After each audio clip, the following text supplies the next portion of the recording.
আমরা সব এখান থেকে উড়ে পালিয়ে যাই। এই দানবের সাথে আমরা পেরিয়ে উঠবো না। হ্যাঁ চলো, তাই করি সবাই। কিন্তু আমার পাখাটা নাড়াতে পারছি না কেন?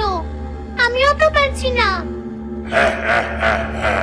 আমি জাদু করে তোদের সবার ওড়ার ক্ষমতা কেড়ে নিয়েছি, যাতে তোরা কেউ এখান থেকে পালাতে না পারিস।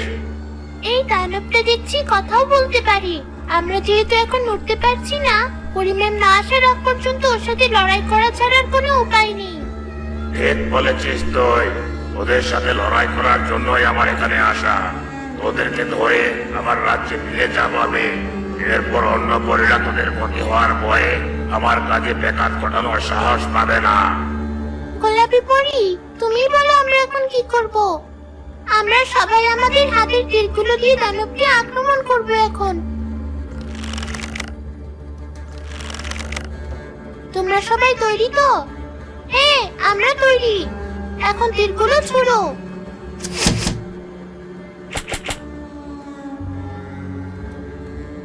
তীরগুলো দানবের গায়ে লাগার পরও দানবটার কিছুই হলো না। আমাকে ওসব নিশ্চয় কোনো লাভ হবে না। ওরা তো আমাকে আক্রমণ করলি, এবার আমার পালা তোদেরকে আক্রমণ করার। দানবটা তো হলুদ পরীর দিকে যাচ্ছে। সবাই দানবটাকে আটকাও।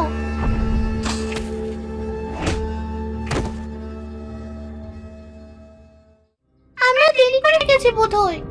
এবার তোদের পালা। আমার কোনো জাদুই তো দানবটার উপর কাজ করছে না। এই দানবকে আমরা কিভাবে হারাবো? এখানে আবার পানি কেন?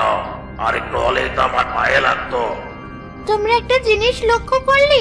দানবটা কিভাবে পানিটুকু এড়িয়ে গেল?